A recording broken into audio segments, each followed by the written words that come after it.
Sally Ann Cheeseborough was born December 27th, 1971, to her mother, Bonnie VanHam. Bonnie would eventually marry a man by the name of David Walton. On March 9th, 1978, Bonnie would basically call the police and say that Sally had died from drowning in the bathtub. So police and paramedics do show up, and they do try CPR, just in case, but Sally, of course, is actually fortunately declared dead at only 6 years old.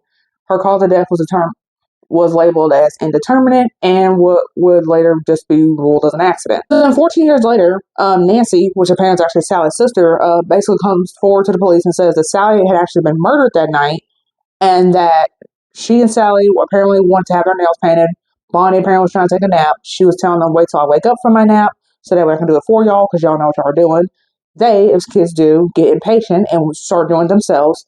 Bonnie would see them doing their nails. Sally apparently would take all the blame. So then she tells Nancy, go run a bath of ice cold water. And then after you finish running that bath of ice cold water, then you get in. Nancy will claim that she basically was forced to hold Sally's arms down while David had Sally's head dunked underwater, and that her and Sally were forced to do sexual acts on David while Bonnie apparently watched. And that after Sally had died, I actually had been pimped out by Bonnie and David, and she ran away at 12.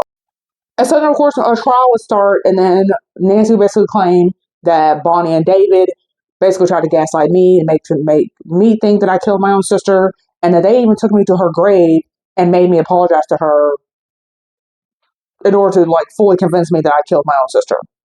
So then sources say apparently a sister-in-law of David, I assume Bonnie's biological sister, unless he's been married to somebody else, would basically come forward. Doesn't say exactly what they said, but I guess their testimony was also useful.